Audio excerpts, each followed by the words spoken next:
Here he is, my man, Zach Blobner, the mayor of Tampa Bay Sports. 95.3 WDAE is how you can find him on the weekdays.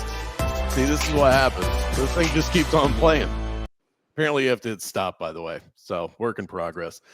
He's on the Fantasy Fix every Sunday during the NFL season. And yes, Zach, I will change my Twitter profile back to describe that when the season starts. So, don't you fear. It only took you to week, 16 last year to do it? So, yeah, I got a lot of faith in that. I'm more of a believe it when I see it type of guy there, BK.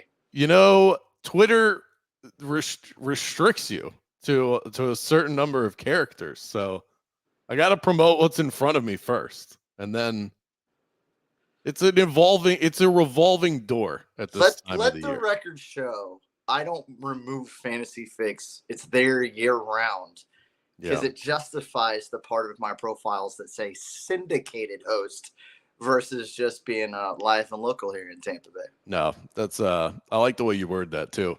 So I want to get your thoughts on a couple of topics that have crossed my mind. It is so crazy that we have Scottie Scheffler here winning yet another tournament, his 6th of the year. And how would you like to be Tom Kim in this moment? A playoff round with the best in the world. You're 22 years old. Mind you, protesters start running out onto the course, but you know some piss had to be running down his leg in that moment. Oh, yeah, no doubt. And I wonder if that moment of craziness helped or hurt him, because I think a lot of times you would assume that, like, protesters running onto the green on 18 are going to throw a lot of guys off. They're going to, like, kind of make them go a little wild compared to what they're usually doing, especially golfers, creatures of habit, right, as much as any other athlete. So I do wonder, though, if there's a moment there where Kim's able to kind of breathe a little bit in a way that he wouldn't have been otherwise. I don't know. It's tough to tell. We'll never know the difference between what would have happened had those protesters not ran out versus the actual reality of them being out there. The one thing I do know, though, without question, is that Scottie Scheffler, it compartmentalizes better than anybody on tour since probably Tiger Woods in terms of how long he's been able to do it and able to kind of keep his nerve here for the last couple of years. So, yeah, all that being said, you know, I love the fact that they're friends, Brandon. And even if it kind of helped Kim a little bit, I don't know if there's anything that's going to give you the edge over a guy like Scottie who compartmentalizes as good as anybody in the game. It really is amazing. I don't know that it's talked about enough how much Scottie Scheffler is saving the sport right now. Golf's always going to have their hardcore fans because there are a lot of mostly men out there that make this a weekend hobby of theirs, and then they want to sit back and watch the best do it. You're always going to have that legion in the country. I believe you might be one of them. Golf this weekend, actually. Man, how'd the game go, by the way, before I continue on with my point? Say high 90s is where I landed at the end of it all. I left a lot. Not bad. I left a lot on the table, though. I had 3 birdie putts that I turned into 2 bogeys and a double bogey. So I left a lot on the table. But that's what I mean. But my man's watching golf, okay? But I think a lot would still be discussed as far as the PGA Live rivalry merger. I'm not even sure what you're supposed to call it right now. But the golf world is quietly a mess. And Scottie Scheffler is just over here erasing all of it, diverting our attention to where we can now focus on a dominant player. If he was not doing what he is doing and ripping up this sport and standing atop above everybody else, what would be our main focus of golf? That's my point. And I don't know what the answer is other than us bitching and moaning about Live and the PGA again. No, you're probably not wrong there. And I feel like a lot of that clash between the two leagues has kind of lost its heat, lost its luster, because the PGA kind of folded its cards and we're like, we're going to work with them to figure this out, given they haven't actually figured it out yet, but basically saying we're going to play nice and try to get on the same page. And being in the process of still doing that now, I think it's like a lot of the like hatred away, at least from the viewership perspective. I don't know how the golfers feel, but it even seems like they're getting along a lot better these days. After that, obviously, started to happen, that process. So I don't think there's a lot of luster there. The one thing I'll say, and I go back to the The U.S. Open, obviously, where Bryson DeChambeau was able to outrush a guy like Rory McIlroy, who's been the face of the PGA. I would even say more so than Scottie Scheffler, just in terms of the guys that are rolling out there to talk in light of the Live Tour situation. Not so much on the course, because Scottie's been dominant way more compared to anybody, even a guy like Rory McIlroy. But I think what it comes down to is you have this guy now in Scottie who's awesome, right? But look how well it was received and how good it was to watch Bryson and Rory go at it. And I don't think it was because of Liv and PGA. And obviously it wasn't because of Scottie, because he wasn't in the mix. I think you had two of your top 10 guys that are known brands, known commodities clashing. And I think that for golf to really, flourish, because even Scottie being as good as he is, isn't carrying the sport like a Tiger Woods. He just isn't. He's the closest we've ever been, but he's still swimming in a different pond, right? So yeah. I think he's distracting us with his success, but is he pushing golf to a different level of like doing what Caitlin Clark is currently doing for the WNBA? No. He's not. It was him getting arrested was the most breakthrough moment of his career. No doubt. And the way that he handled it afterwards, right? If he comes out and he sucks after that, I don't know if that might be a tragedy in terms of his golf career, not to kind of put it against other actual tragedies, but professionally speaking for his career, you might have been looking back like, damn, they really messed him up. But because he played so well, even though he wasn't really there on Sunday, you give him a ton more credit than I think that story otherwise would have. But what I bring all that up to point out is we need a Scottie versus like a Brooks on a Sunday of a major. Even these tournaments, and no offense to Kim, I mean, again, they're buddies. Like he shot a hell of a whole weekend, to be honest. But you need these top 10 guys clashing, because the only guy we've seen since that we haven't had a guy since Tiger that can carry the sport on a Sunday, even if it's just Tiger, right? Like he did it by himself a lot of times, and we saw him go up against Phil and all these other guys, but it didn't matter whose opponent was. For Scottie, even, who is the best, it matters who your opponent is. And if you're not getting another top 10 guy that's a known brand, like a Rory, like a Bryson, a Brooks, maybe to Rahm, like there's really not many. I mean, if I think Spieth and Justin Thomas carry enough weight where if they had a crazy good week and were great on Sunday, people would watch that. But there's probably only like 10 brands, 9 if you count the guys going against Scottie, that could carry it enough to where it's Tiger-esque. Scottie even can't do it by himself. Yeah, and it's certainly not on the PGA Tour, because some of the bigger names aren't even competing week to week. But a side note from what we saw, so we mentioned that there were protesters that ran onto the course. Golf courses are becoming sort of a hazardous place, if you think about it. You had a pedestrian death at the PGA Championship. Scottie was arrested in that same sort of moment of action. 2 people were struck by lightning at this tournament this past weekend. And then you had a mob of protesters. This is like, remember when we were nervous about going to NBA games for a minute because of the malice at the Palace? Mm-hmm. This is going to be like the most under-discussed story, is that all of a sudden golf tournaments have become like the most dangerous place in America.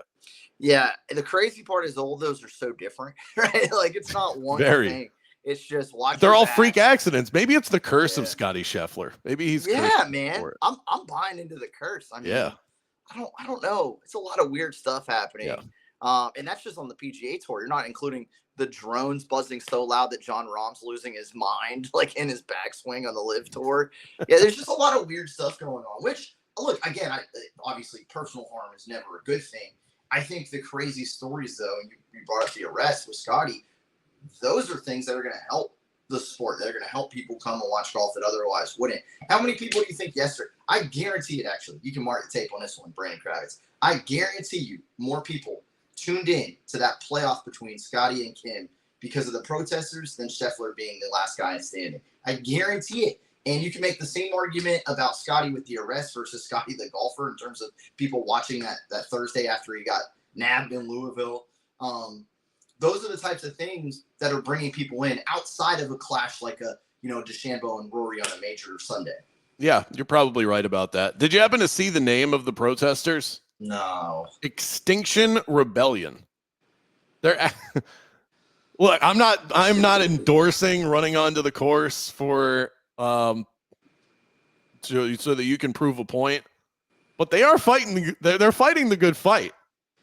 I don't want the earth to become extinct. These people care about what matters. I couldn't tell you how much I would have paid.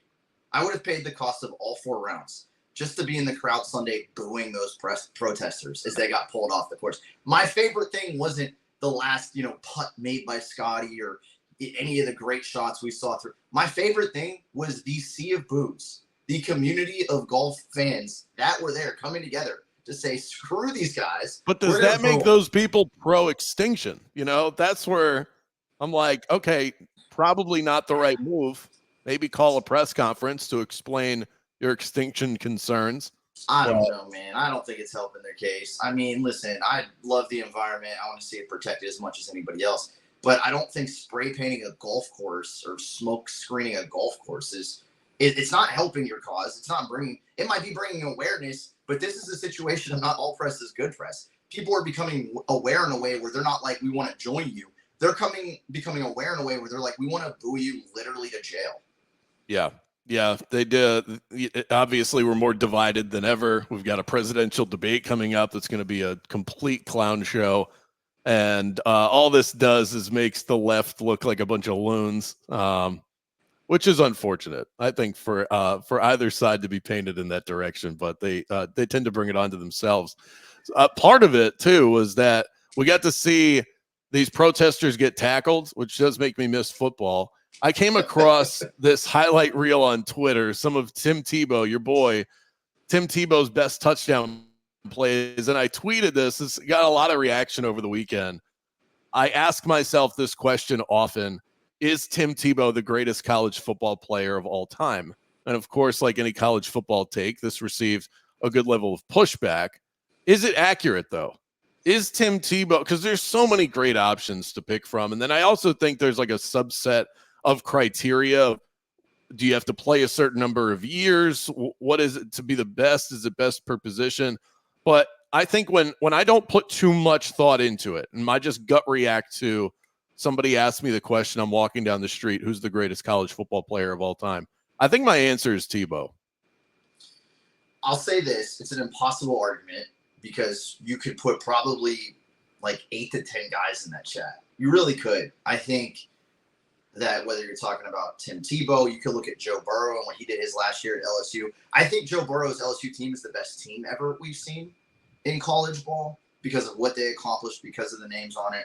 I think the best season we've ever seen was Cam Newton at Auburn, his Heisman year. I feel pretty confident in that. Like, I'd take that to my death at this point. Best player ever, so hard, man. And we look at quarterbacks, and Tebow is definitely in the argument.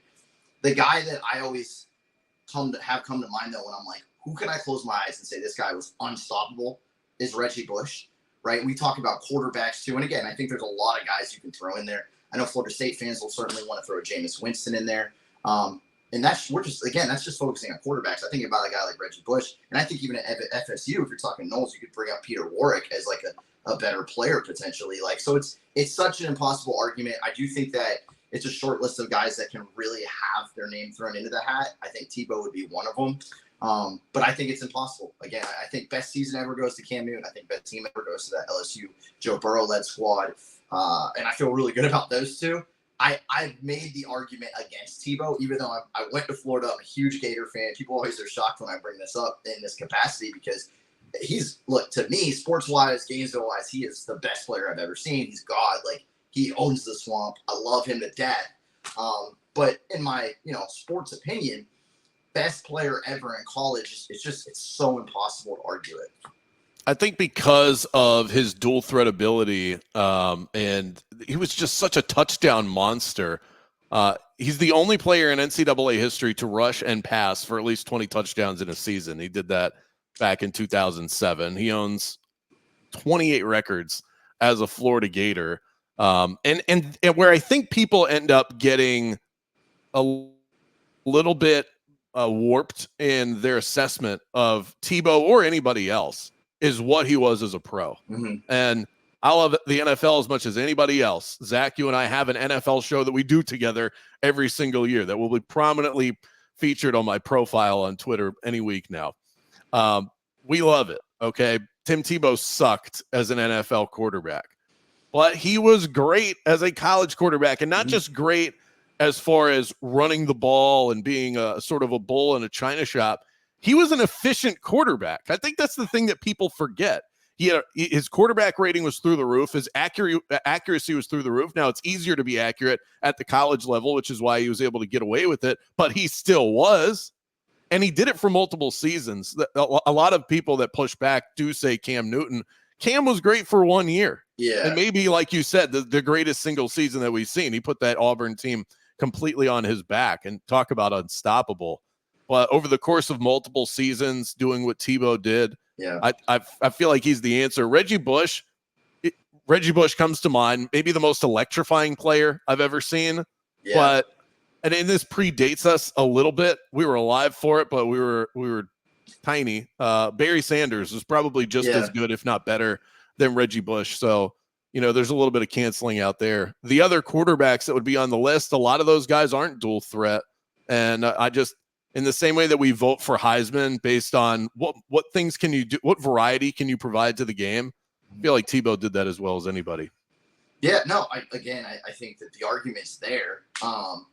I've had it so many times that I know there's just no perfect way to come to a conclusion. It's one of those where it's more of preference. It's more like, what do you lean on? Do you think that there needs to be a little longevity? Do you think that being able to play, dual threat, or we even have guys that have played both sides of the ball, right? Like, how much do all those things matter? What about players that could have went pro in baseball too, or played, in the NBA after, right? I mean, it's tough, man. It's tough because I think there's a lot of different ways to kind of rank it and figure it out. It's a beautiful argument to have, though. And again, that's just, we're really even focusing on the last 20 years. You start going back into some of the great Nebraska teams and some of the old school, like, just maulers that we've seen. Yeah. Tommy Frazier was a name that was brought up a few times. He seems to be the, like, throwback name when this chat comes up, that comes up more than anybody. And, like, full disclosure, I know he was a legendary, player for them. I haven't watched him play because he predated me. But the way people talk about him is, if you're going to pick one guy from before our, like, full-on career started, Brandon, he seems to be the name that people want to throw into the mix, and that's got to stand for something, right? He was my introduction to watching college football as a kid, and just watching him run around. I remember trying to pretend like I was Tommy Frazier out on the street. That must have been during his final season, and I wasn't watching college football nearly to the degree that I wound up years later, but still knew that name as a kid. All right, before we wrap, I got to throw this one your way because, every once in a while I like to spy in on you and Jay Retcher and the show that you guys do noon to 3 on 95.3. What an incredible pairing you guys are. Which Tampa Bay team is the closest to winning a championship? A fun summer topic that you guys threw out there. And it really doesn't feel like, from an outsider's perspective, and I'm not the biggest hockey guy in the world, it doesn't feel like any of the three are all that close. But if you have to answer the question, you got to come up with one. Your answer was Tampa Bay. They're all Tampa Bay. Your answer was the Bucs. Mm-hmm. What threw me, though, because it was like there really wasn't a great answer. The Lightning feel like, they're aging out. The Rays feel like they've taken a step back. The Wander Franco issue hasn't helped any. And then the Bucs are kind of in the middle of the NFL. You said the Bucs. What threw me, though, was your reasoning, because you immediately went to Baker Mayfield. You're going to have to explain this one to me. Yeah, well, only because I don't think he's the number one reason why. First of all, I think the Lightning are the safe choice in this conversation. For me, though, I just have a hard time believing that they can make it through the Stanley Cup playoffs. Like, it's harder to bet on hockey because it's just the hardest postseason in sports, in my opinion. So even though I think the Lightning are the better team, you could argue have obviously the better core in terms of making it happen. I just think it's harder to win. In the NFL, you got to win one game, right? Like, so I think the Bucs, I wouldn't put them as the best team in the NFC, let alone in the entire NFL, but they'd only have to play one of the teams out of the AFC. And if they just catch a team like, let's say they play San Francisco and Purdy's hurt, and I don't even know who their backup is at this point, but they're throwing that guy in the NFC Championship, or, Jared Goff goes down and it's Detroit and you're playing, they got the kid out of Tennessee, I think. I can't think of his name right now. Hendon Hooker. Hendon Hooker. Yeah, so he'd be like, so for me, I see in the NFL, just in terms of probability in the playoffs and things that can go wrong for one team and right for the other, it doesn't take as much. In the NHL postseason, you need a team that's better than you implode. Or even if you are the Lightning, and that's the thing, is I don't think the Lightning are one of the top 3 teams on even their side anymore, and I don't think they will be next year either. So you're going to probably need a couple teams to do that through a series of games. So that was kind of my take on it. The reason I brought up Baker Mayfield, though, is because I know for a fact, having the chat about the Bucs in the Super Bowl again, people are going to immediately say, not with Baker Mayfield. It's the number one thing, that or Todd Bowles. But I think right now the sexier chat for people is always going to go to the quarterback position. So I got in front of it. That's why I brought up Baker first. Not because I think he's the main reason, but I don't think he's going to hold this team back from being able to win a Super Bowl in a way that other people do. He just had his best season as a pro. I think not only can he have a similar season, I think there's potential for him to build on it. They had the worst rushing attack in the league for like the 3rd straight year. It's been awful. So if they can find with a new OC again some type of rhythm in the backfield, it's only going to make his job easier at quarterback. You have more chemistry with these receivers than he had last year. The offensive line was shuffled pretty hardcore at the beginning of training camp last season. And that seems to be really set concretely in a way that it wasn't a season ago. So I think there's a lot of factors that play into Baker maybe being better this year. And he's not the guy that I think held them back from being able to win the championship or even get to the NFC title game last year. I think you're just talking about a team that people are expecting to kind of take a step back. For me, I think it's more likely to take a step forward because of a lot of the things I just mentioned. Not that they're perfect. I'm certainly concerned about some things like the pass rush outside of Yaya Diaby, the secondary outside of Antoine Winfield Jr. So, like, there are warts on this team. But for me, I think the Bucs, you got to like them again in the NFC South, regardless of Kirk Cousins. That means that if you're expecting to probably be a playoff team again, you're starting to think about the path. Well, they know they can win a home game in the postseason. We've seen it against what I think was a better Philly team. And I know there's a lot going on there with the Eagles, but then you're talking about a team that, you only have to rip off 3 or 4 games there. So a big part of it for me is math, just in terms of the postseason and how it's set up. And I don't think Baker's going to be a deterrent, like many would argue when you start talking about them. The one thing we did agree on, though, whether you're going Lightning or you're going Bucs, is that the Rays are probably the furthest away, especially looking at their team this year. Damn, it sucks because they were so close, too. Great way to start the week. Follow him at Zach on the mic, wherever you can find his stuff. Till next time, Zach. Later.